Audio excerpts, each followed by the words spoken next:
নমস্কার, আবার চলে এসেছি দুয়ারে রিপোর্টার নিয়ে নিউজ 18 বাংলায়। আমি অয়ন, আপনাদের জানাই স্বাগত।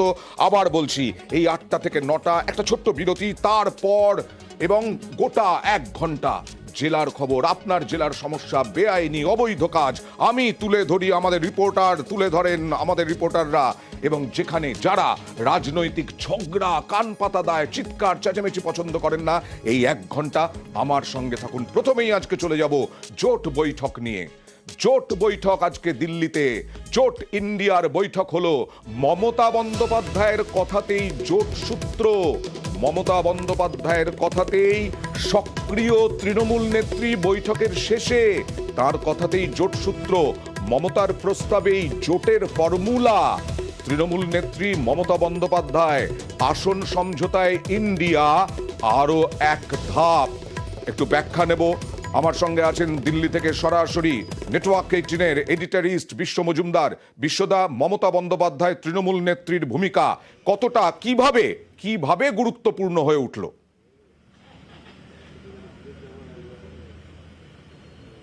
দেখো অয়ন, তুমি বলছো যে জোটের পথে এক ধাপ এগোলো।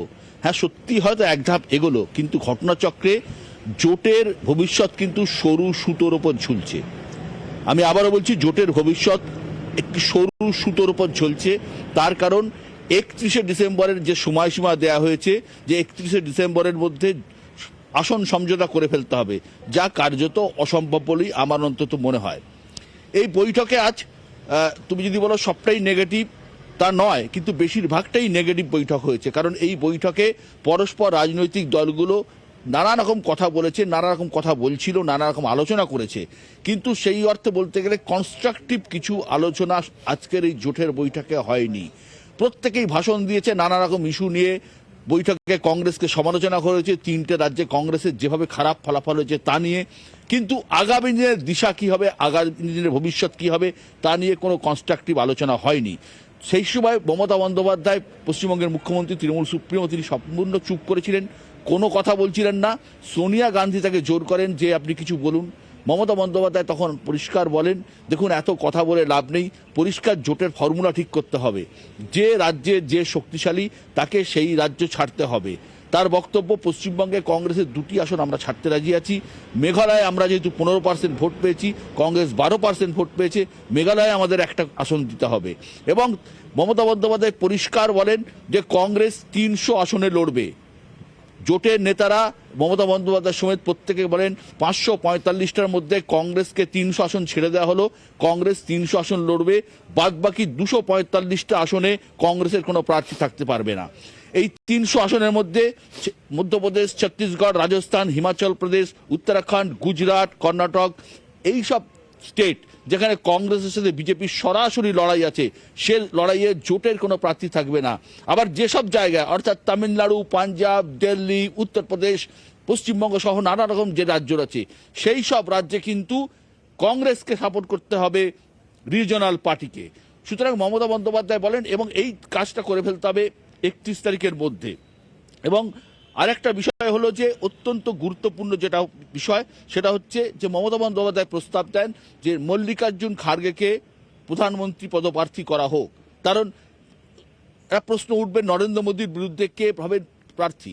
এখানে মল্লিকার্জুন খাড়গের নাম মমতা বন্দ্যোপাধ্যায় প্রস্তাব করেন, অরবিন্দ কেজরিওয়াল সেটাকে সমর্থন করেন। তার কারণ যে আমার মনে হয়, আমার যেটা মনে হয়, খাড়গে একজন দলিত নেতা, একজন দলিত নেতাকে প্রার্থী করলে যে কংগ্রেসের হারানো দলিত ভোট ব্যাংক এবং অন্যান্য দলিত ভোট ব্যাংক অন্যান্য পার্টির পক্ষে আসতে পারে বলে রিজনাল পার্টির নেতারা মনে করছেন। দ্বিতীয় কথা, আরেকটা বিষয় হলো, কংগ্রেসের লোককেই প্রধানমন্ত্রী প্রজেক্ট করার মধ্য দিয়ে আরেকটা উদারতা দেখালেন। মমতা বন্দ্যোপাধ্যায় নিজে বলেছেন, বৈঠকে বলেছেন কংগ্রেসকে অনেক উদার হতে হবে। কংগ্রেস যদি উদার না হয় তাহলে এই জোট কোনোদিনও সম্ভব নয়। তিনি রাহুল গান্ধীকে বৈঠকের মধ্যে পরামর্শ দেন, রাহুল আপনি অখিলেশের সাথে কথা বলুন, আপনি অরবিন্দ কেজরিওয়ালের সাথে কথা বলুন। তার কারণ অখিলেশ যাদব উত্তরপ্রদেশে এবং অরবিন্দ কেজরিওয়াল দিল্লি এবং পাঞ্জাবে সব থেকে শক্তিশালী, এবং তাকে বলা হয় যে আপনি এখানে কথা বলে এদের সাথে জোটের ফাইনাল করুন। তার মমতা বন্দ্যোপাধ্যায়ের প্রস্তাব ছিল প্রধানত 5টি রাজনৈতিক দল, তৃণমূল কংগ্রেস তিনি বুঝে নেবেন, উদ্ধব ঠাকরে শিবসেনা, অখিলেশ যাদবের সমাজবাদী পার্টি এবং অরবিন্দ কেজরিওয়ালের আপ, এই 3-4টি রাজনৈতিক দলের সঙ্গে কংগ্রেসের আসন সমঝোতা যদি হয়ে যায় তাহলেই মোটামুটি বেশিরভাগ ক্ষেত্রে সমস্যার সমাধান হয়ে যাবে। এটা মমতা বন্দ্যোপাধ্যায়ের প্রস্তাব ছিল। এবং আর একটা বক্তব্য তার ছিল যে উত্তরপ্রদেশ যেহেতু হিন্দি হার্টল্যান্ডের আসল জায়গা, সেই উত্তরপ্রদেশে কিন্তু একের বিরুদ্ধে একের লড়াইয়ের ক্ষেত্রে অখিলেশকে বেশিরভাগ জায়গা ছেড়ে দিতে হবে। এবং 3 রাজ্যের ভোটে অন্যান্য যারা বলে বক্তব্য রেখেছেন 3 রাজ্যের ভোটে কংগ্রেসের হারের পেছনে এবং কংগ্রেসের যে একগুঁয়েমি মনোভাব এবং কংগ্রেস যে অন্য কাউকে সিট ছাড়তে রাজি নয় সেই বিষয়টা উঠে এসেছে, এটা অখিলেশ যাদবও বলেছেন। এবং আরেকটা বিষয় হচ্ছে যে আজকের যে ইন্ডিয়া বৈঠক হলো, সে ইন্ডিয়া বৈঠকের আগে মমতা বন্দ্যোপাধ্যায়, অরবিন্দ কেজরিওয়াল, উদ্ধব ঠাকরে, অখিলেশ যাদব প্রত্যেকেই আলাদা আলাদা করে নিরবধ বৈঠক করেছেন। সুতরাং এই 4-5টা রিজিওনাল পার্টি যারা তাদের রাজ্যে স্ট্রং এবং যারা তাদের রাজ্যে শক্তিশালী, তারা চাইছেন যে কংগ্রেস লড়ুক 300 সিটে, বাদ বাকি 245টা সিট ছেড়ে দেওয়া হোক অন্যান্যদের জন্য। এবং কিন্তু বাস্তব পরিস্থিতিতে এটা সরু সুতোর ওপর ঝুলছে বলে আমার মনে হয়। কারণ এমন একটা বিষয়, যে বিষয়টা কংগ্রেস কতটা ছাড়বে, কংগ্রেস কতটা উদার হবে, কংগ্রেস কতটা জায়গা দেবে তা নিয়ে প্রশ্ন রয়েছে। তার কারণ পশ্চিমবঙ্গে যেমন কংগ্রেস নেতৃত্বের মধ্যে দ্বিমত রয়েছে মমতা বন্দ্যোপাধ্যায়ের এই ফর্মুলা নিয়ে, এবং মল্লিকার্জুন খাড়গেকে প্রধানমন্ত্রী পদপ্রার্থী করে দেওয়াটাও কিন্তু কংগ্রেসের ভেতর একটু অস্বস্তির কারণ হতে পারে বলে অন্তত আমার রাজনৈতিক বিশ্লেষণে মনে হচ্ছে। এটা গেল আজকের ইন্ডিয়া বৈঠকের নির্যাস। কিন্তু আমার ব্যক্তিগতভাবে মনে হয় পুরো বিষয়টা অত্যন্ত জটিল এবং এই জোটকে আদৌ বাস্তবে পরিকল্পনায় বাস্তবায়িত করা অত্যন্ত কঠিন। তার কারণ প্রত্যেকটা রিজিওনাল পার্টির আলাদা আলাদা ইকুয়েশন, আলাদা আলাদা অঙ্ক, আলাদা আলাদা বিন্যাস রয়েছে। সুতরাং জোটের ভবিষ্যৎ এক্ষুনি আমি বলবো না যে বিরাট কিছু হয়ে গেছে, জোটের ভবিষ্যৎ একদম নেইও বলবো না, আর বিরাট কিছু হয়ে গেছে তাও বলবো না। আমি বরং বলবো জোটের সম্ভাবনা 50-50 নয়, 40% হতে পারে, 60% না হওয়ার চান্সই বেশি। অয়ন, ধন্যবাদ। অর্থাৎ জোট নিয়ে এখনো পর্যন্ত যারা যা বলছিলেন, যে বিরোধীরা বিশেষ করে বিজেপি যেভাবে বলছিল, এখনো পর্যন্ত আসলে এতগুলো দলকে একসাথে এক সূত্রে বাঁধা এটা একটা বিরাট কাজ, জটিল কাজ। এবং তার সঙ্গে সঙ্গে কংগ্রেসের, হ্যাঁ বিশ্বদা বলো। অয়ন, আর একটা খবর আমি এই মুহূর্তে জানাতে চাই, এটা সম্পূর্ণ অন্য খবর। এই মুহূর্তে আমার কাছে যে খবরটা এসে পৌঁছেছে, আগামী 24 তারিখ প্রধানমন্ত্রীর যে গীতা পাঠের প্রোগ্রাম ছিল ব্রিগেড প্যারেড গ্রাউন্ডে, তাতে প্রধানমন্ত্রী নরেন্দ্র মোদী যাচ্ছেন না। আগামী 24 তারিখ নরেন্দ্র মোদীর কলকাতা সফর বাতিল হতে চলেছে। নরেন্দ্র মোদী আগামী 24 তারিখ ব্রিগেড প্যারেড গ্রাউন্ডে যে গীতা পাঠের আসর বসছিল, সেই গীতা পাঠের আসরে তিনি যাচ্ছেন না, তিনি অন্য কাজে ব্যস্ত থাকবেন বলে জানানো হয়েছে। যতদূর আমি জেনেছি, যতদূর জানা গেছে, যে কলকাতা পুলিশের কাছে আবেদন জানানো হয়েছিল যে মাঠের পারমিশনের জন্য। কলকাতা পুলিশ, রাজ্য সরকার পারমিশন দিয়েও দেয়, কিন্তু জানানো হয় যে পরবর্তীকালে জানানো হয় যে সম্ভবত নরেন্দ্র মোদী আসছেন না। নিউজ 18 বাংলার দর্শকদেরকে একটু থাকো আমার সঙ্গে। নিউজ 18 বাংলার দর্শকদেরকে এই মুহূর্তের ব্রেকিং নিউজ দিচ্ছি। আগামী 24শে ডিসেম্বর ব্রিগেডে যে গীতা পাঠের, লক্ষ্য কণ্ঠে গীতা পাঠের কর্মসূচি, তাতে প্রধানমন্ত্রী নরেন্দ্র মোদীর ছবি দিয়ে প্রচার করা হয়েছিল। প্রধানমন্ত্রী নরেন্দ্র মোদী আসছেন এ রাজ্যে কলকাতায়, এবং সেই দিন আবার টেটও রয়েছে। যদিও এই মুহূর্তের বড় নিউজ, বড় খবর, তা হলো আমাদের নেটওয়ার্ক 18-এর এডিটরিস্ট বিশ্ব মজুমদার বললেন প্রধানমন্ত্রী নরেন্দ্র মোদী 24শে ডিসেম্বর আসছেন না। আরো একবার তার কাছ থেকে এই খবরটি জানবো। বিশ্বদা,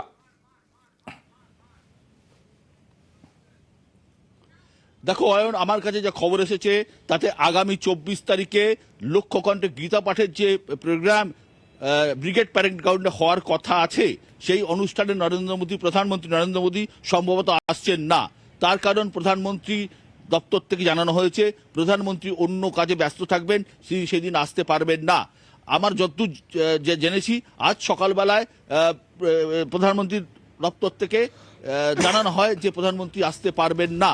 যদিও কলকাতা পুলিশ এবং রাজ্য সরকারের পক্ষ থেকে সমস্ত পারমিশন দিয়ে দেওয়া হয়েছিল এবং অর্গানাইজাররাও তৈরি ছিলেন এবং তারাও প্রস্তুত ছিলেন, কিন্তু আমার কাছে যে খবর আছে প্রধানমন্ত্রী নরেন্দ্র মোদী 24 তারিখের অনুষ্ঠানে হাজির হতে পারছেন না। আপাতত ধন্যবাদ বিশ্বদা।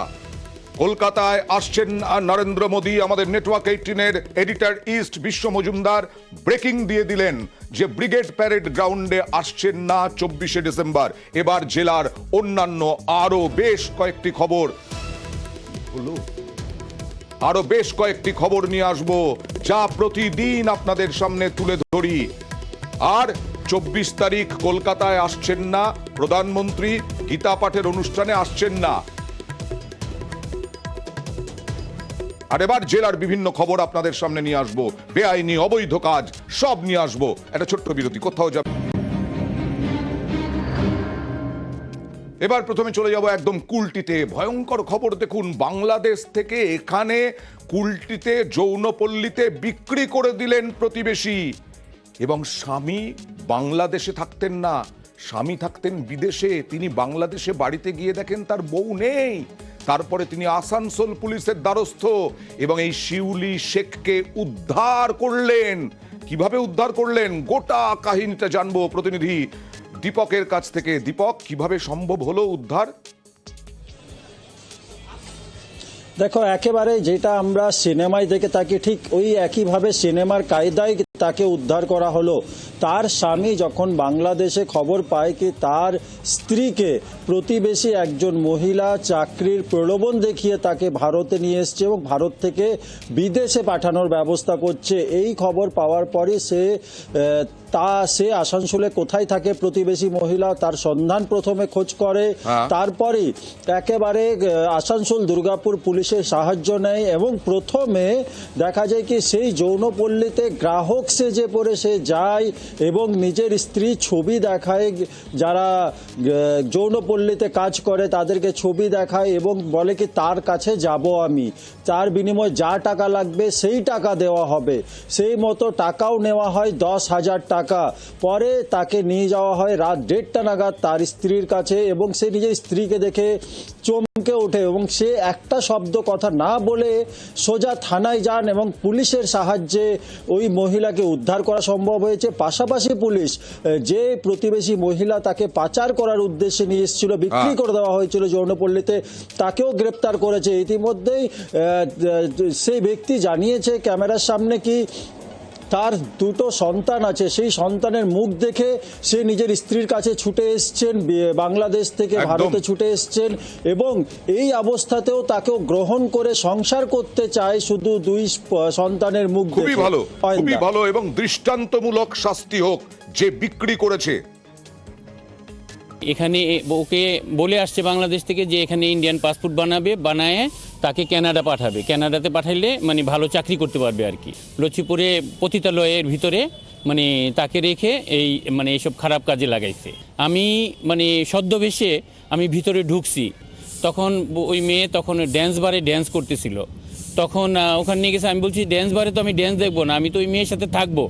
টাকা দিছি 10,000 টাকা এবং প্রতি মাসেই এইরকম আমার ওয়াইফের মতো নিরীহ মানুষকে টার্গেট করে এখানে আইনা এইসব খারাপ কাজ করায়। আমার এই কমপ্লেনের ভিত্তিতে আমার ওয়াইফকে এবং এই দালালকে মানব পাচারকারী যে দালাল আর কি শিউলি শেখ, ওনাকে দুজনকে অ্যারেস্ট করছে। আমার 2টা বাচ্চা আছে, একটা 8 বছর এবং একটা 5.5 বছরের বাচ্চা। এই জন্য আমি নিজের ওয়াইফকে হারিয়ে পাগলের মতো হয়ে আমি ভারতে চলে আসছি। এইবার দুয়ারে রিপোর্টারে আমাদের ট্র্যাকে চলে যাই, আমি একেবারে ট্র্যাকে চলে যাই, দেখিয়ে দিই এই স্থানীয় প্রশাসনের উদাসীনতা, গাফিলতি, কাটমানি কতটা হতে পারে। দেখুন বর্ধমানে 10 নম্বর ওয়ার্ড জলাভূমি বোঝানো হচ্ছে।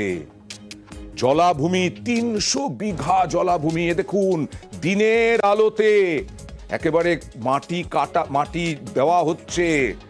অসাধারণ মাটি কাটার মেশিন নিয়ে আসা হয়েছে। পুরসভার 10 নম্বর ওয়ার্ডে জল ছেঁচে ফেলা হচ্ছে। মুখ্যমন্ত্রী বারবার হুঁশিয়ারি দিয়েছেন, প্রশাসনের আধিকারিকরা শুনেছেন কান পেতে, তারপরে কি সব ভুলে গেছেন? পুরসভায়, তৃণমূলের পুরসভা, তার চেয়ারম্যান কি মুখ্যমন্ত্রীর মমতা বন্দ্যোপাধ্যায়ের মুখটা কি তার মনে পড়ে না? কথা বলবো প্রতিনিধি শরদিন্দুর সঙ্গে। শরদিন্দু, কি করে সাহস হলো এত বড় একটা জলাজমি বুঝিয়ে আবাসন তৈরি হবে?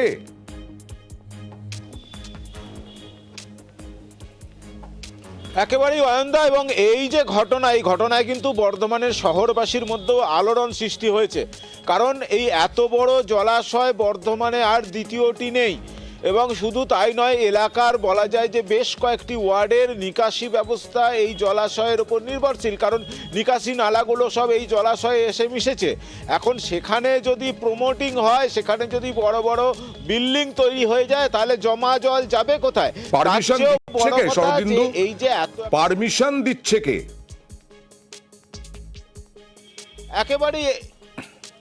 একেবারেই এই বিষয়টিতে পৌরসভা তাদের অগোচরেই এই কাজ হচ্ছে বলে তারা এখন দায় এড়াচ্ছে। তাদের বক্তব্য যে কলকাতা থেকে এই বিষয়টি আরও উপরতলায় এ বিষয়ে কথাবার্তা হয়েছে, কাগজপত্র তৈরি হয়েছে।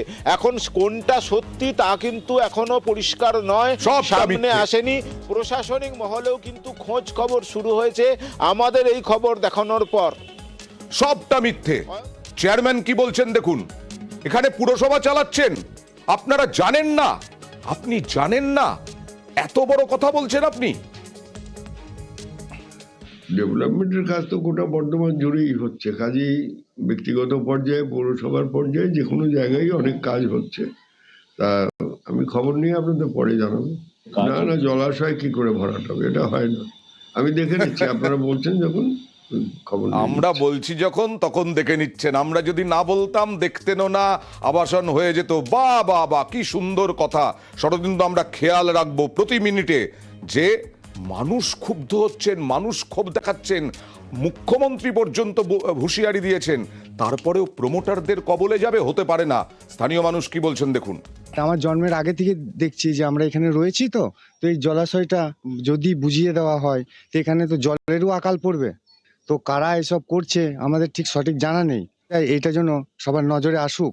কিন্তু আমরা দেখছি কে বা কারা, তারা এই জায়গাটা নাকি কিনে নিয়েছে, একটা বিল্ডিং করবেন, 18টা 19টা বাড়ি হবে, ফ্ল্যাট হবে। কে বা কার জমি আছে, জমি যদি থাকতো অনেক আগেই তো তারা ভরাট করে বাড়ি করতে পারতেন। কিন্তু আমরা কোনোদিন দেখিনি যে কেউ এসে বলেছেন এখানে আমার জমি। সবাই দলিল নিয়ে আসছেন, কার যে জমি তা কিন্তু আমরা আজ পর্যন্ত বুঝতে পারলাম না। দেবব্রত এটা বন্ধ বাবু, হওয়া উচিত। কারো বাপের সম্পত্তি হলেও এই জলাভূমি বোঝানো যায় না, এটাই আইন।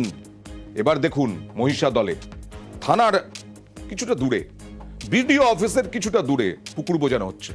হ্যাঁ, দেখুন মাল তুলেছেন, মাল বিলিও বোধহয় হয়ে গেছে। কারণ যারা ভরাট করছেন তারা তো ওই কন্ট্রাক্টর, তারা শ্রমিক লাগিয়ে পুকুর ভরাট হচ্ছে, তারা তো সামনে আসেন না। একেবারে দিনের বেলাতেই পুকুর চুরি চলছে, ডাকাতি চলছে। বিডিও, থানা, তারা কি করছে কথা বলবো প্রতিনিধি সুজিতের সঙ্গে। সুজিত,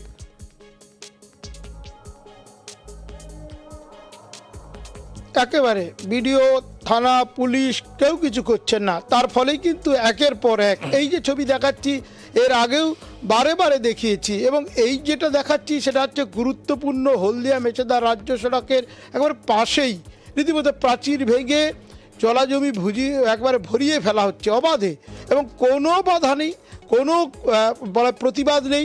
সাধারণ মানুষ বলছেন, কিন্তু কর্ণপাত তো করছেন না প্রশাসন।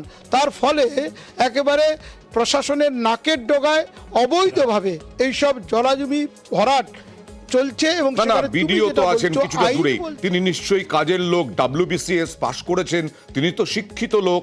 পুলিশ আছে, তারা তো নিশ্চয়ই দেখেছে। সুজিত, না, ভিডিও একেবারে স্পষ্ট বললেন এইসব নেগেটিভ খবর কেন করেন আপনারা, আরে না বাপ। করাই উচিত। আর বিরক্ত প্রচন্ড, তার কাছে গিয়ে সাক্ষাৎকার নিতে চেয়েছিলাম, তিনি উল্টে জ্ঞান দিলেন। আচ্ছা। কি জ্ঞান? না সাংবাদিকতায় শুধু এইসব করলে হয় না, কি হয় সেসব ফিরিস্তি দিতে চাইলেন। কেন আপনারা দেখান? এসব দেখালে জেলা প্রশাসন ক্ষুব্ধ হয়। হ্যাঁ। তারা বৈঠকে নাকি জেলা প্রশাসন বলে আচ্ছা, উনি নিউজ নাকি 18 এক বাংলায় বছর আগে দেখলাম। এসেছেন, ওনার বাড়ি নাকি একেবারে ভয়ঙ্কর রকমের প্রাসাদোপম হয়ে গেছে, টাইলস ফাইলস বসিয়ে দিয়েছেন নাকি? এই হিসেবটা একটু ভুল হচ্ছে, এক নয়, ওই 2.5 মাস, মানে পুজোর আগেই ঠিক 2.5 যেটা মাস? হলো একসঙ্গে তিনি এসেছেন, এবং তার যে বাসভূমি সেটা একেবারে 2.5 মাসেই তিনি খেল দেখাচ্ছেন। কি খেল? না একেবারে আবাস, যেটা তুমি বললে ঠিক খবরই আছে আমাদের কাছে, কারণ মানুষ জানাচ্ছে তার বাসভবনটাকে একেবারে পাথর টাইলস দিয়ে, সেটাই আগের কাজ এবং সেটাই করলেন। শুধু তাই নয়, গেটটাকে পাশে ছিল, সেই গেটেও কিন্তু তালাবন্ধ করলেন, তার নিরাপত্তায় প্রবলেম। কিন্তু মার্কেট কমপ্লেক্সে যাতায়াতে সমস্যা দেখা দেয় ব্যবসায়ীদের। আর এদিকে তিনি পুকুর কিন্তু ভরাট কর্ণপাত করে করছেন যাচ্ছেন, না, তিনি পুকুর ভরাট হচ্ছে, আপনি দেখছেন না। বাবা বাবা বাবা, আপনার কাজটাকে করুন, আপনার কাজটাকে করুন, তারপরে সাংবাদিকদের সাংবাদিকতা শেখাবেন। আপনার কাজটা এটাই, পুকুর ভরাট যেন না হয়। ওপর মহল আপনাকে কি গালাগাল দেবে না খিস্তি দেবে সেটা আমরা দেখব না, কারণ আপনার ব্যর্থতার জন্যই দেবে। মহিষাদল থানা বিডিও এবং বিএলআর এর সামনে একদম ঢিলছুড়া দূরত্বে যেভাবে মাটি ভরাট হচ্ছে এই পুকুরটা, একদম বেআইনিভাবে। অবশ্যই হয়তো কোনোভাবে এখানে কাটমানি যুক্ত আছে, সেইভাবেই হয়তো তারা এই ভরাট তৈরি করছে। যেভাবে মাটি ভরাট হচ্ছে এবং প্রমোটার দ্বারা যেভাবে কাজ হচ্ছে, এতে কিন্তু আস্তে আস্তে আমাদের জল নিকাশিটা পুরো ব্যবস্থাটা পুরো বন্ধ হয়ে যাবে এবং আস্তে আস্তে বিভিন্ন যে আবর্জনা সেগুলোও জমা হয়ে যাচ্ছে। একদম প্রশাসনের উচিত ইমিডিয়েট ব্যবস্থা নেওয়া, কিন্তু কোনো প্রশাসনিক কোনো ব্যবস্থায় এই বিডিও বলুন বা প্রশাসন থানা থেকেও কোনো স্টেপ নেওয়া হচ্ছে না। যেখানে দুর্নীতি হয় সেখানে আমাদের ক্যামেরা পৌঁছে যায়। হরিহর পাড়ায় ফোড়েদের দাপট, ফোড়েদা আগেও ছিল, কিন্তু বারবার তো খাদ্য দপ্তর নাকি বলছে খাদ্য বন্টন দুর্নীতির পরে বিশাল দুর্নীতি, তারপরে তো বলছে ব্যাপক নাকি নজর রাখা হচ্ছে, পারচেজ অফিসার নাকি বদলে দেওয়া হবে। ফোড়েদের কাছে মানে ধান ক্রয় কেন্দ্র পর্যন্ত যেতে পারছেন না, এই সব ফোড়েদের কাছে সামান্য দামে বিক্রি করতে বাধ্য হচ্ছেন। কৃষকদের পেটে লাথি মারছে আর লক্ষ লক্ষ টাকা কামাচ্ছেন এই ফোড়েরা। কথা বলবো প্রতিনিধি রাকিবুলের সঙ্গে। রাকিবুল, কি বলছেন পারচেজ অফিসার, কি বলছেন অন্যান্য অফিসাররা, কি বলছেন?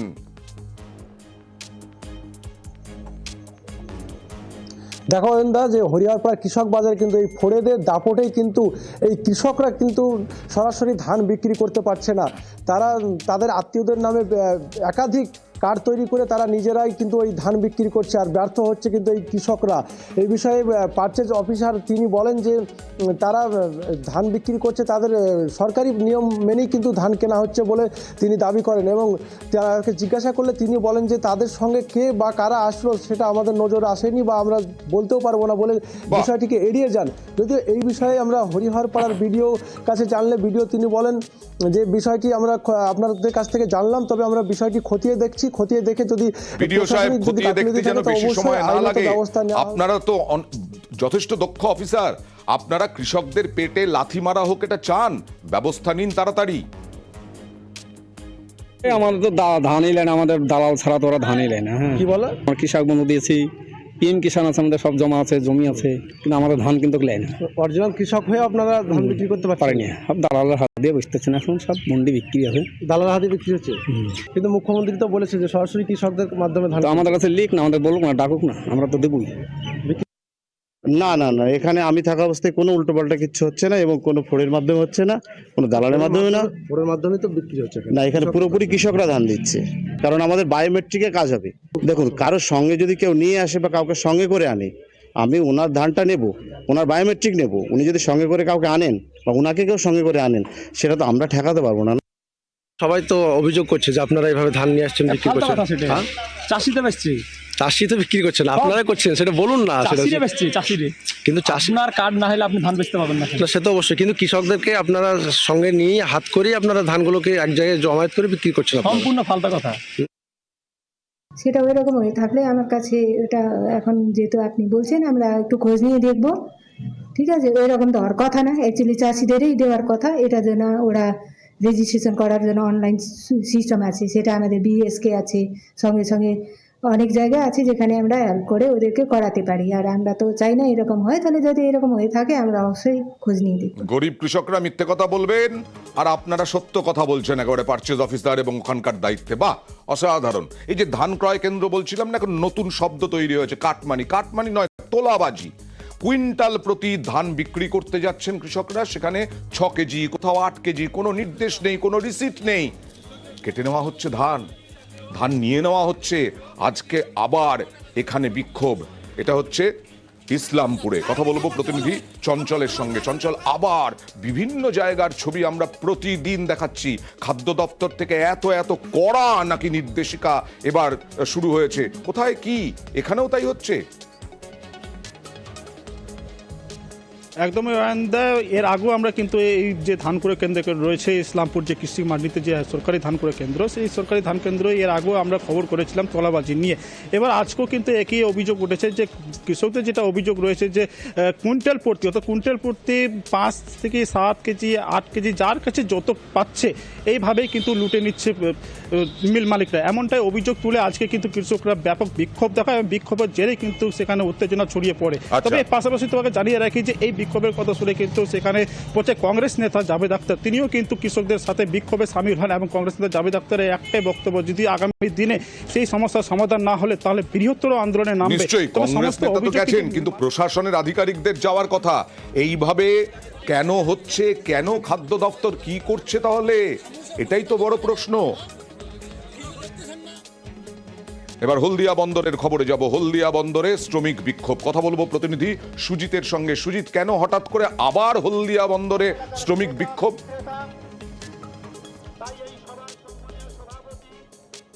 8 নম্বর বার্তে বেশ কয়েকদিন ধরেই ক্ষোভ চলছে। এই যে বলা যায় যে এজেন্সিকে পরিবর্তন করা হয়েছে, সেই পুরনো এজেন্সির যারা, তারা অস্থায়ী শ্রমিক, তারা কিন্তু কাজ হারিয়েছেন, তারা কাজ পাচ্ছেন না, তাই তারা কিন্তু রীতিমতো ক্ষোভ বিক্ষোভ দেখাচ্ছেন। আজকে কিন্তু বন্দরের একেবারে গেটের বাইরে দফায় দফায় বিক্ষোভ দেখান। এই হলদিয়া বন্দরের যে এই সমস্যা, শ্রমিকদের যে কাজের সমস্যা, সেই সমস্যা কিন্তু দীর্ঘদিন ধরেই চলছে এবং সেটা চলছে এই এজেন্সি পরিবর্তন কর্তৃপক্ষের কাছ থেকে।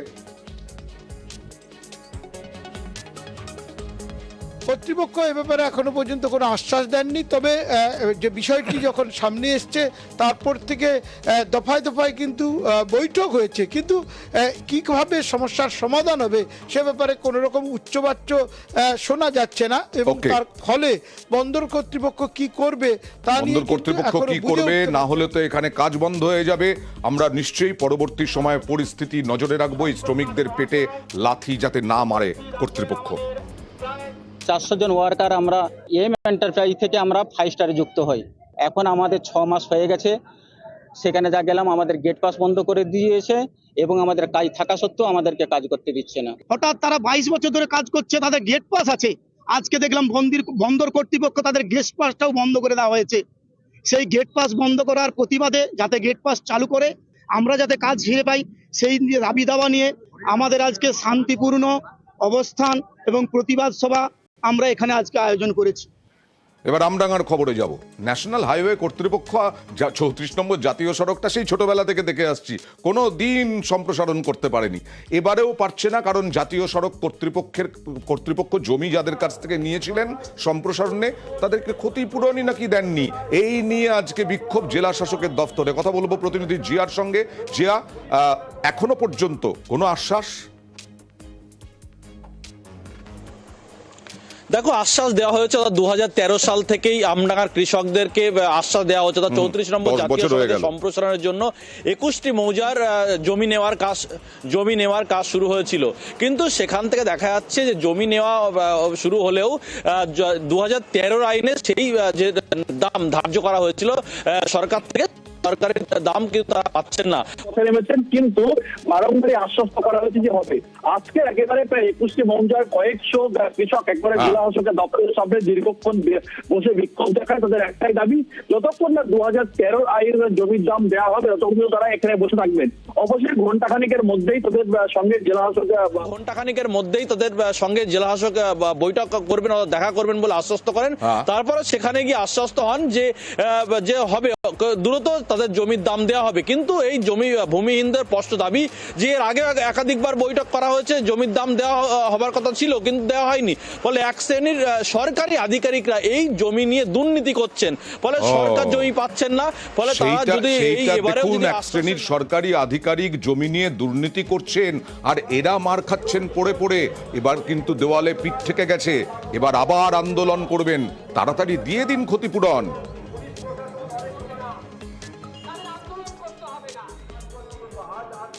এবার আরামবাগের খবর দেখাবো। আরামবাগে এমন একটা রাস্তা, কাঁচা রাস্তা, অ্যাম্বুলেন্স পর্যন্ত ঢোকে না, জায়গায় জায়গায় আমরা দেখাচ্ছি। যদি আপনাদের লজ্জা থাকে পঞ্চায়েতের বা পুরসভা যাই হোক না কেন, দেখুন রাস্তা সারাতে নিজেরাই নেমে পড়েছেন। রাস্তা সারাতে না, রাস্তা তৈরি করতে 15 বছর ধরে, 15 বছর ইন্টু 365। কথা বলবো প্রতিনিধি বাপনের সঙ্গে। বাপন, 15 বছর ধরে রাস্তা সারানোর দাবি জানিয়েছেন, অনুরোধ করেছেন, পায়ে পড়েছেন, তারপরেও রাস্তা তৈরি হয়নি। এটা কোন পঞ্চায়েত? দেখো, এই ঘটনা কিন্তু আরামবাগের গৌরহাটি 1 নম্বর পঞ্চায়েতের সাপ্রজল এলাকা। সেই এলাকার প্রায় তিনটি গ্রাম রয়েছে। সেই গ্রামের মানুষ এক প্রকার অসহায় হয়ে পড়েছে। তার কারণ তারা বারবার কিন্তু প্রশাসনের দ্বারস্থ হয়েছেন, জনপ্রতিনিধিদের দ্বারস্থ হয়েছেন, কিন্তু কেউ কিন্তু 15 বছরেও কিন্তু এই রাস্তা কিন্তু তৈরি করে দেয়নি। তার ফলে সেই কাঁচা রাস্তা বরঞ্চ উল্টে দিনের পর দিন সেই রাস্তা কিন্তু আরো বেহাল অবস্থা হয়ে দাঁড়িয়েছে। একেবারে রাস্তায় কিন্তু কোনো গাড়ি চলাচল করে না, কোনো অ্যাম্বুলেন্স ঢোকে না। সেই রাস্তায় বৃষ্টি হলে সেই রাস্তা একেবারে এক হাঁটু করে কিন্তু কাদা হয়ে দাঁড়ায়। সেই রাস্তায় কিন্তু দুর্ভোগের শিকার ওই 3টি গ্রামের মানুষজন। তারা কিন্তু দীর্ঘদিন ধরে না জানিয়েও যখন কাজ না হয়েছে, তখন কিন্তু তারা বাধ্য হয়ে নিজেদের চাঁদা তুলে এবং নিজেরাই পরিশ্রম করে কিন্তু ওই রাস্তা মেরামত করতে লেগেছেন এবং কোদাল নিয়ে তারা সেই রাস্তা কিন্তু একেবারে যাতে চলাচল করা যায় সেই চলাচলের উপযুক্ত করার চেষ্টা তারা করে চলেছে। অবশ্যই তাতে লজ্জা হচ্ছে। পঞ্চায়েতের কি লজ্জা আছে? পঞ্চায়েত প্রধান, পঞ্চায়েত সমিতির সদস্য, তারা তো দামি দামি গাড়ি নিয়ে ঘোরেন এখন। এমনই কষ্ট, তো আমরা বাড়ি থেকে বেরোতে পারছি না। হ্যাঁ, সাইকেল ঘাড়ে করে মানুষ দোকান হাট বাজার করে যে খাবে সেটাও পাচ্ছে নি। আর ছেলেরা স্কুলেও যেতে পারছে নি, দোকানদানি যেতে পারছে নি। মানুষ যদি মরেও যায়, এই দিকের লোক রাস্তা চলতে পারেনি। মরামুলটা করার জন্য বলেছিলাম, সেটা এবারে তারপর মরামুলটা করেছিল, কি করেছে তারপর আমার কাছে কোনো কেউ আসেওনি, ওই নিয়ে রাস্তা কথা বলেনি। এবং এনার যে কাজের বন্ধের জন্যে ওই রাস্তাটা মাটির কিছু কাজ করাতে হবে। তবুই আমি রাস্তাশ্রী বা পথশ্রী দিচ্ছি, যদি তারা কোনো রকম কিছু করতে পারেন। 100 দিনের কাজের টাকা বন্ধ হয়েছে কতদিন, আর এইটা 15 বছর ধরে আবেদন জানিয়ে কি যুক্তি দিচ্ছেন মশাই? মালদার খবর দেখাবো। মালদায় ওজন মাপার যে যন্ত্রগুলো আছে, ওজন মাপার বিষয়, সেইগুলোতে নজরদারি আজকে চালানো হলো। ওজন কারচুপি। কথা বলবো প্রতিনিধি সেবকের সঙ্গে। সেবক, কতদিন ধরে কি কি অভিযোগ রয়েছে?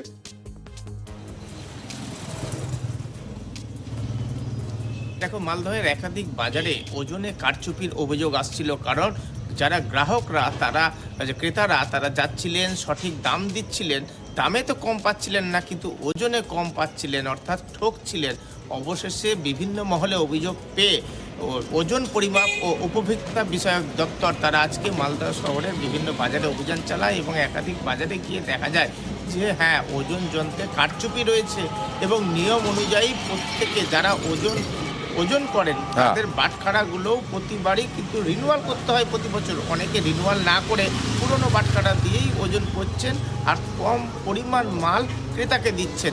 এরকম বেশ কয়েকজনকে ধরা হয়, কিছু যন্ত্র আটক করা হয়। আমার মনে হয় আমরা যাতে না ঠকি, যাতে না ঠকাতে পারে, তার জন্য নিয়মিত নজরদারি চালানো হোক। আর শিলিগুড়ি পুরসভায় 3 সদস্যের সিআইডি টিম সার্কিট বেঞ্চের নির্দেশে শিলিগুড়িতে অবৈধ নির্মাণ, আর সেই অবৈধ নির্মাণ খতিয়ে দেখতে সিআইডির দল। কথা বলবো প্রতিনিধি পার্থর সঙ্গে। পার্থ, কি নির্দেশ ছিল এবং কি কারণে এই নির্দেশ সিআইডি তদন্তের? দেখো, শিলিগুড়ি বর্ধমান রোডে 34 বছরের আগের একটি বিল্ডিং নিয়ে কিন্তু এই জলপাইগুড়ি সার্কিট বেঞ্চে মামলা হয় এবং সেখানেই কিন্তু বিচারপতি অভিজিৎ গঙ্গোপাধ্যায় নির্দেশ দেন সিআইডি তদন্তের। এবং সেই মতো গত শনিবার কিন্তু শিলিগুড়ি পুরসভার যে রেকর্ড রুম, সেই রেকর্ড রুম তালা বন্ধ করে দিয়েছে সিআইডি। কি অভিযোগ? যে 34 বছর আগে যে ভবনটি তৈরি করা হয়েছিল সেই সময় কোনো রকম নিয়ম মানা হয়নি, এমনকি কোনো যে বিল্ডিং প্ল্যান, সেই বিল্ডিং প্ল্যানও করা হয়নি, ফায়ার লাইসেন্স নেওয়া হয়নি। এইটাই কিন্তু পূর্বতন যারা এই একটি ট্রাস্টি বোর্ডের একটি ভবন, সেই ট্রাস্টি বোর্ডের আগে যারা ক্ষমতায় ছিলেন তাদের বিরুদ্ধেই অভিযোগ তুলেছে বর্তমান ট্রাস্টি বোর্ডের সদস্যরা। এবং তা নিয়ে কিন্তু জল গড়ায় একদম আদালত পর্যন্ত, এবং সেখানকার নির্দেশেই মেনে কিন্তু আজ আবারও 3 সদস্যের একটি টিম সিআইডি তারা শিলিগুড়ি পুরসভায় আসেন এবং যে বিল্ডিং যে বিভাগ রয়েছে সেই বিল্ডিং বিভাগে ঘন্টা দেড়েক তারা বিভিন্ন ফাইল তারা খতিয়ে দেখে, কিন্তু যে বিল্ডিংটি নিয়ে এই প্রশ্ন উঠেছে আদালত করিয়েছে তার কিন্তু বিল্ডিং প্ল্যান পুরসভা কর্তৃপক্ষ আদালতের কাছে হাজির করতে পারেনি। তাই আর তা যাতে দ্রুত হাজির করারই কিন্তু নির্দেশ দিয়েছেন বিচারপতি অভিজিৎ গঙ্গোপাধ্যায়। সেই মতোই বা মেয়র আমরা এবার এগরার খবর। ধরুন আপনার বাড়ির সামনে পূর্ত দপ্তরের জমি আছে, ঠিক আছে, কিন্তু সেখানেই বাথরুম বানিয়ে ফেলেছে, সেখানে আবার দোকান ঘর তৈরি হয়ে গেছে। এই নিয়ে মামলা করেছিলেন এক ব্যক্তি। পূর্ত দপ্তরের জমি কেন, পূর্ত দপ্তরের জমি আমার বাড়ির সামনে কেন বাথরুম? কথা বলবো প্রতিনিধি পঙ্কজের সঙ্গে। পঙ্কজ, এই কারণেই তো এবার বেআইনি এবার এই নির্মাণ ভাঙার নির্দেশ এবং ভাঙা হচ্ছে, তাই তো?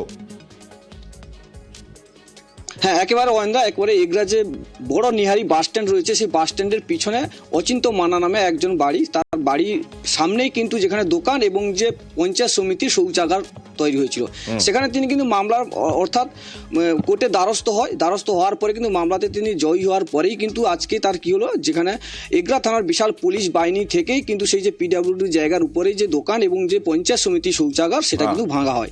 সেক্ষেত্রে পঞ্চায়েত সমিতির যেখানে সহসভাপতি ছিল, আমরা তাদের কাছ থেকে জানতে পারি যেখানে যে আইনের মান্যতা দেওয়ার জন্যই তারা কিন্তু সরিয়ে নিয়েছে এবং তারা কিন্তু আবার অপর কোথাও জায়গা করছে সেই কিন্তু শৌচালয় তৈরি করবে। একজনের বাড়ির সামনে বাথরুম করে ফেলবেন, সেখানে সবকিছু হবে, আর তার জন্য আদালতে যেতে হবে, আদালতকে নির্দেশ দিতে হবে। আর এবার দেখুন পূর্বস্থলীতে মানুষ কোথায় চলে গেছে। রাস্তা দখল মানে তাও সেরকম নয়, গাড়ি নিয়ে একজন যাচ্ছিলেন, বাড়ি ফিরছিলেন, ইট পাতা ছিল, সেই ইটটা সরানোর জন্য বচসা, তারপরে খুন। কথা বলবো প্রতিনিধি নবকুমারের সঙ্গে। নবকুমার, কি হয়েছিল ঘটনাটা?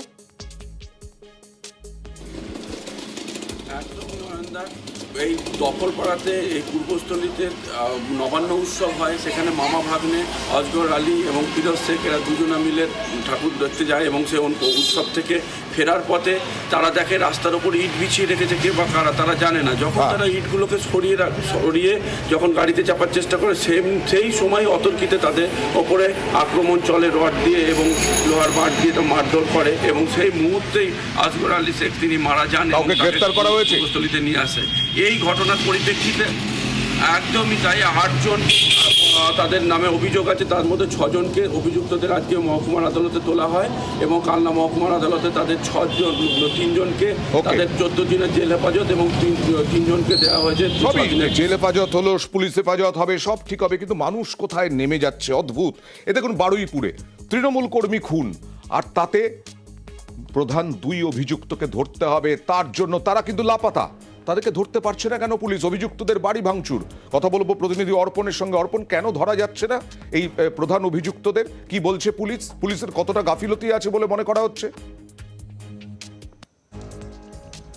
দেখো আমরা এই ঘটনার পরে যথেষ্ট ল অ্যান্ড অর্ডারের সিচুয়েশন হয় এবং তার কারণে কিন্তু বারুইপুর পুলিশ জেলার একাধিক পুলিশ কর্তা সেখানে গিয়ে এই ল অ্যান্ড অর্ডার সামলাতেই সময়টা অনেকটাই কাটায়। তবে 13 জনকে ইতিমধ্যেই গ্রেপ্তার করা হয়েছে, 23 জনের বিরুদ্ধে পুলিশের কাছে অভিযোগ দায়ের হয়েছে এবং এর মধ্যেই 13 জনকে গ্রেপ্তার করা হয়েছে। যদিও যারা অভিযুক্ত মূল সাদ্দাম এবং আজিজুল, এই দুজনকে গ্রেপ্তার করতে হবে, এই দুজন মাস্টার মাইন্ড, এমনই অভিযোগ করছেন যারা তৃণমূল নেতার মৃত তৃণমূল নেতার পরিবার এবং তাদের সঙ্গে এলাকাবাসী। তারা চাইছেন যে যত দ্রুততার সঙ্গে হোক এই দুজনকে গ্রেপ্তার করা হোক, এবং এই দুজনকে গ্রেপ্তার না করার জন্যই অয়ন্দা এই রাগ গিয়ে পড়ে অভিযুক্তদের বাড়িতে। পর 5টি বাড়িতে ভাঙচুর চালানো হয় এবং তার পাশেই দেখা যাচ্ছে যে এরপর থেকে অতি তৎপরতার সঙ্গে পুলিশ গিয়ে স্থানীয়দেরকে বুঝিয়েছেন এবং দ্রুততার সঙ্গে তাদেরকে গ্রেপ্তারের আশ্বাস দিয়েছেন। তবেই কি অনেকটা এরপরে তো উত্তেজনার তো কোনো দোষ নেই, দুজন মূল অভিযুক্ত, তাদেরকে গ্রেপ্তার করতে পারছে না পুলিশ, এটা নিয়ে তো প্রশ্ন উঠবে। আমরা চাই যে ওদের ফাঁসি হোক, আমার দেওরে যেরকম শাস্তি ভাবে মেরেছে আইনি করুক, আইনি তাদের ফাঁসি চাই। না এখনো গ্রেপ্তার করতে পারিনি তাদের, আমরা চাই ওদের ফাঁসি হোক, জেল হোক। হ্যাঁ ভাঙচুর কারা করেছে না করেছে, কি করেছে না করেছে আমরা কিছু, আমার দেওয়ার নিয়ে আমরা পাগল। আমার দেওয়ারে যেভাবে আহতভাবে মেরেছে সে মার কোনো মানে কি বলবো, আমাদের নিজেদের মাথার ঠিক নেই। এবার ফালাকাটার খবর দেখাবো। ফালাকাটার ময়রাডাঙ্গায় বিজেপি কর্মীকে মারধর এবং বাঁচাতে গেলে তার স্ত্রীকেও মারধর এবং তৃণমূলের বিরুদ্ধে অভিযোগ। কথা বলবো প্রতিনিধি রাজকুমারের সঙ্গে, কেন হঠাৎ এই ঘটনা ঘটলো। দেখো অয়নদা, যে বিজেপির পক্ষ থেকে কিন্তু অভিযোগ করা হয়েছে যে ওই যে বিজেপি কর্মী পরিমল বিশ্বাস, তার যে জমি রয়েছে সেই জমি কিন্তু জোর জবরদস্তি দখল করতে চাইছে তৃণমূল কংগ্রেস, এবং এই জমি দখলকে কেন্দ্র করে এই গন্ডগোলের জের, এবং তাকে পরিমল বিশ্বাসকে মারধর করা হয় এবং সে সময় কিন্তু তার যে স্ত্রী তিনি এগিয়ে গেলে তাকেও মারধর করা হয়। এই মুহূর্তে পরিমল বিশ্বাস হচ্ছে কোচবিহার মেডিকেল কলেজ ও হাসপাতালে ভর্তি রয়েছে এবং তার স্ত্রী ফালাকাটা সুপার স্পেশালিটি হাসপাতালে ভর্তি রয়েছেন। যদিও তৃণমূলের পক্ষ থেকে এই অভিযোগ সম্পূর্ণ অস্বীকার করা হয়েছে, তৃণমূল কংগ্রেসের পক্ষ থেকে পাল্টা বলা হয়েছে। দেখা যাক আক্রান্ত কর্মী এবং বিজেপি তৃণমূল কি বলছে। আমার স্বামী কাজে গেছিল, আসার সময় 7 জনে মিলে পুরা পিটাইতেছে, আমি গেছি পরে আমাকেও মারছে মোটা মোটা লাঠি দিয়ে, আর রক্ত মাথা টাথা শরীর টরির সব ফাটাই দিচ্ছে। এখানে ব্যাপার করছে যারা মারছে তারা কি ওই বিরোধী দলের? কোন দলের? বিরোধী দলের তৃণমূলের। তৃণমূলের? তৃণমূল পঞ্চায়েতের বাড়ির সামনে। তৃণমূল পঞ্চায়েতের বাড়ির সামনে? আচ্ছা, ওরা কতজন মারধর করেছিল? 7 জন। 7 জন লাঠি দিয়ে? বর্তমানে আপনার স্বামী এখন কোথায়? কুচবিহারে। মানে ফালাকাটাতে নিয়ে আসছিল, ফালাকাটা থেকে রেফার করে দিয়েছে। যারা মেরেছে পরিমল বিশ্বাসকে তারা বলতে পারা যায় তৃণমূল আশ্রিত গুন্ডাই বটে।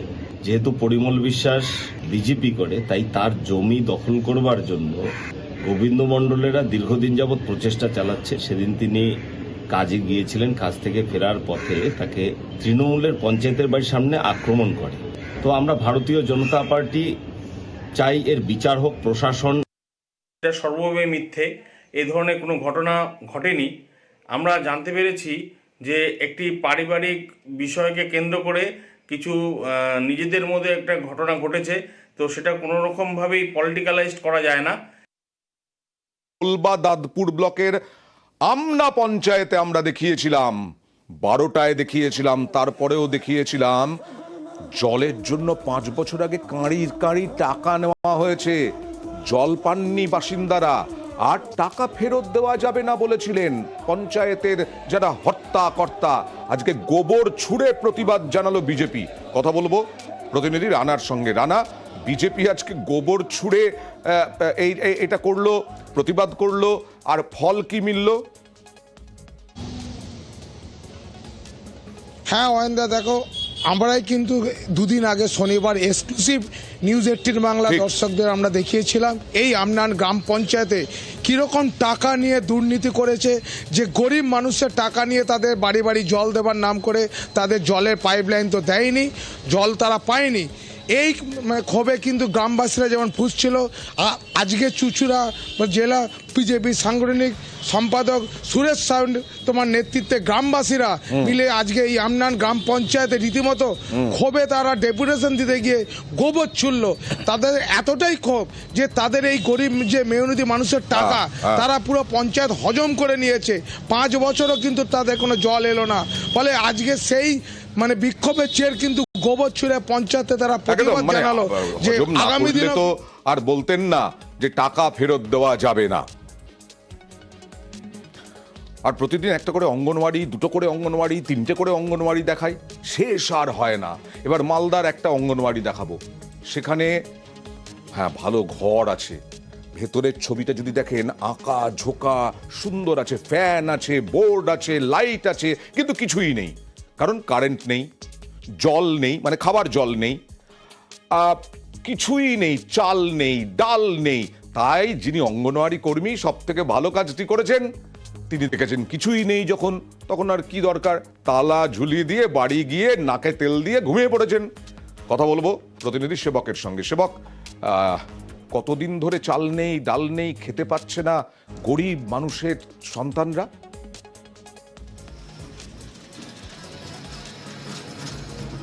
একদমই, দেখো মাঝে মধ্যেই অভিযোগ উঠছে এই অঙ্গনওয়াড়ি কেন্দ্রের বিরুদ্ধে, যা কারণ যেমন ঝা চকচকে চেহারা, ভিতরটা কিন্তু অতটা না, মানে পরিষেবার জায়গাটা ততটাই খামতি।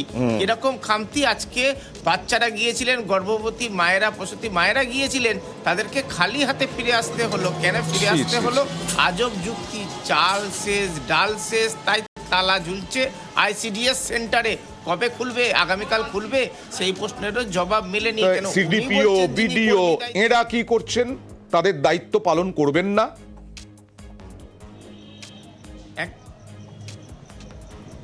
একদমই তাদের ভূমিকা নিয়েই প্রশ্ন উঠছে। যদিও সমাজ কল্যাণ দপ্তর বলছে বিষয়টি খতিয়ে দেখা হবে, কেন সমস্যা, কিন্তু সমস্যা তো শুধু আজকের নয়। এখানে যা শুনছি, এখানে ফ্যান রয়েছে, বিদ্যুতের সংযোগ জোড়া হয়নি, কল রয়েছে, সেখানে জল পড়ে না, অন্য জায়গা থেকে জল। আরে গরিব মানুষের ছেলে মেয়েরা যায় তো কি দরকার?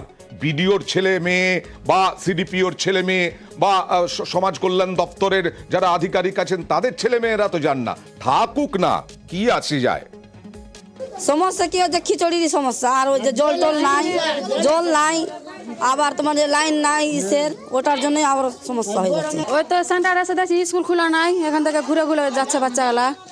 জল আমাদের বিল্ডিংয়ে তো জল দেওয়ার কথা ছিল, কিন্তু বিল্ডিং হওয়ার সময় প্রতিটা সেন্টারে যেখানে বিল্ডিং হয়েছে প্রতিটাতে মার্শাল দেওয়া হয়েছে, আমারটাতে মার্শাল দেওয়া হয়নি। আর ওই সময় ওই ফ্যানগুলো ঝুলিয়ে দেওয়া হয়েছে। দাসপুরের পূর্ণিমা বারিক, মনে করিয়ে দিই, অনেক দিন লক্ষ্মীর ভাণ্ডারের টাকা পাচ্ছেন না, গেলেন সমস্যা বুঝতে, গিয়ে তাকে জানা গেল তিনি নাকি মৃত। মৃত হেঁটে গেলেন লক্ষ্মীর ভাণ্ডারের খোঁজ নিতে, আমরা খবর করলাম, তারপরে মৃত জীবিত হয়ে উঠলেন, বেঁচে উঠলেন, লক্ষ্মীর ভাণ্ডারে নাম উঠল। কাদের গাফিলতিতে এতটা হয়েছিল? কথা বলবো প্রতিনিধি সুকান্তর সঙ্গে। সুকান্ত, অবশেষে নাম উঠল, সব টাকা পেয়ে গেছেন তো? একদমই একদা পুরো টাকা, অর্থাৎ 8 মাসের প্রায় 8,000 টাকা পুরো টাকাই পেয়েছেন পূর্ণিমা। কিন্তু যেটা আজব ব্যাপার, যে পূর্ণিমা প্রশাসনের দ্বারে দ্বারে গিয়ে নিজেকে জীবিত প্রমাণ করতে চেয়েছিলেন, এবং সেই খবরই আমরা তুলে ধরেছিলাম। কেননা পূর্ণিমা দাবি করেছিলেন যে খাতা কলমে যে লক্ষ্মীর ভাণ্ডার পোর্টাল, সেই পোর্টালে তিনি মৃত, তার জন্য তিনি টাকা পাচ্ছেন না বেশ কয়েকদিন ধরে, ফলে সমস্যায় পড়েছেন, কারণ তার মেয়েদের টিউশন খরচা দিতে পারছেন না। এই লক্ষ্মীর ভাণ্ডারের উপরে তার অনেক সংসারে নির্ভর করেন, কিন্তু সেই টাকা পাচ্ছিলেন না। আমরা সেই খবর নিউজ 18 বাংলার পর্দায় দেখিয়েছিলাম। তারপরেই নড়ে চড়ে বসে প্রশাসন, এবং দাসপুর 2 এর ভিডিও নড়ে চড়ে বসার পরে যে কাজ হয়েছে এটাই অনেক এদের মুখে হাসি ফুটেছে। দেখুন, আমি লক্ষ্মীর ভাণ্ডারে মৃত হয়ে গিয়েছিলাম, বিডিও স্যারের কাছে এসেছিলাম, বিডিও স্যার অনেকটা সুবিধা করে দিয়েছেন, মিডিয়া গিয়েছিল বাড়িতে, তারাও একটু সুবিধা করেছেন। আজকে আমি খুশি খুব। কালকে আপডেট করতে বলেছিলেন বিডিও স্যার, আজকে আপডেট করেছি, 8,000 টাকাই পেয়েছি। আমি খবর পাওয়া মাত্রই জেলার সঙ্গে যোগাযোগ করেছিলাম, ওখানে পোর্টালে ওনাকে যে ডেথ বেনিফিশিয়ারি হিসেবে মার্কিং করা ছিল সেটা আবার ওনাকে অ্যাক্টিভ বেনিফিশিয়ারি করা হয়, এবং তারপরে ওনার যে বকেয়া টাকা ছিল সেটা মে মাস থেকে পুরো 8 মাসের টাকা পেয়ে গেছেন উনি। আমি একটা কথাই বলি, আমরা অযথা চিৎকার করি না, আমরা অযথা চেঁচামেচি করি না, আমরা মানুষের ভালোর জন্য খবর করি, মানুষ যাতে ঠিকঠাকভাবে পরিষেবাটা পান। যেমন উত্তর 24 পরগনায় খড়িবাড়ি মাছের বাজার জলে জলে একেবারে ভয়ঙ্কর অবস্থা ছিল, আমরা 9ই নভেম্বর দেখিয়েছিলাম। তারপরে ভিডিও পরিদর্শনে গিয়েছিলেন 22 নভেম্বর। আজকে জল মুক্ত করার চেষ্টা এবং নিকাশি ব্যবস্থা যাতে স্বাভাবিক থাকে সেইটা কাজ শুরু হলো। কথা বলবো প্রতিনিধি জিয়াউলের সঙ্গে। জিয়াউল, কি বলছেন, পুরনো অবস্থায় ফিরিয়ে দেওয়া যাবে? কতদিন লাগবে? একদম দেখো, এলাকার মানুষ যেটা দাবি করছে যে সত্যি তারা খুশি, তার কারণ বছর 3 ধরে এই খড়িবাড়ি মৎস্য বাজার তার সংলগ্ন একাধিক এলাকা সেখানে জলমগ্ন থাকতো 365 দিন। বারংবার প্রশাসনের দ্বারস্থ হয়েছেন, বারংবার জনপ্রতিনিধিরা গেছেন, কিন্তু জল সরাতে পারেননি।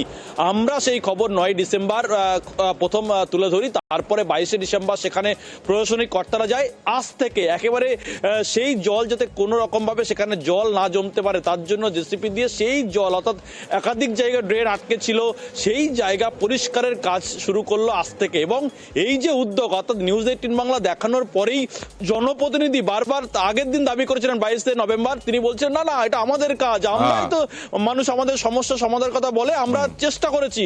কিন্তু আজকে তিনি বাধ্য হলেন, নিউজ 18 বাংলা দেখালেন বলেই আজকের প্রশাসনিক কর্তারা সেখানে জেসিপি নিয়ে গেলেন এবং সেই জল পরিষ্কার করার উদ্যোগ হলেন। কমপ্লিট করুন কাজটা, তারপরেও আমরা দেখাবো, সাধুবাদ দেব, কারণ আপনাদের কাজটা আপনারা করুন, আমাদের কর্তব্য আমাদের করতে দিন, শিক্ষা দিতে আসবেন না। খবরের জেরে নিউজ 18 বাংলার খবরের জেরে আমাদের নিকাশি ব্যবস্থাটা এখন কাজ চালু হলো, মোটামুটি দেখা যাচ্ছে পরিষ্কার হচ্ছে, জল বার হচ্ছে। নিউজ 18 বাংলার মাধ্যমে আমাদের জল নিকাশি পত্র সমাধান মিটলে আমাদের খড়িবাড়ি মাছ মার্কেট থেকে শুরু করে ব্যাগের মুখ পর্যন্ত, ছোটবল পর্যন্ত পুরো জাম ছিল। নিউজ 18 বাংলার মাধ্যমে ওনাকে ধন্যবাদ। আজকে আমরা কাজ শুরু করেছি এবং মানুষ খুশি এবং আমরা জনপ্রতিনিধি, আমাদের কাজ মানুষের পরিষেবা। আমরা সবসময় নিউজদেরকে রেসপেক্ট করি, তাই নিউজ 18কে আমি ধন্যবাদ দেব এবং তারা এই খবরটা করার জন্য। এবার বাঁকুড়ায় দেখুন, বাঁকুড়ার বর্জরায় 57টা দাঁত, হাতির দাঁত পোড়ানো হলো। 57টা হাতির দাঁত পোড়ানো হলো, চুল্লিতে পোড়ানো হলো। কেন পোড়ানো হলো, কোথায় ছিল, সব জানবো প্রিয়ব্রতর কাছ থেকে। সংক্ষেপে গোটাটা বলো দর্শকদেরকে একটু বোঝানোর জন্য। দেখো আনন্দা, বাঁকুড়ায় কিন্তু প্রতি বছর জলমা থেকে কিন্তু হাতির দল আসে এবং 4 থেকে 5 মাস থেকে যায়।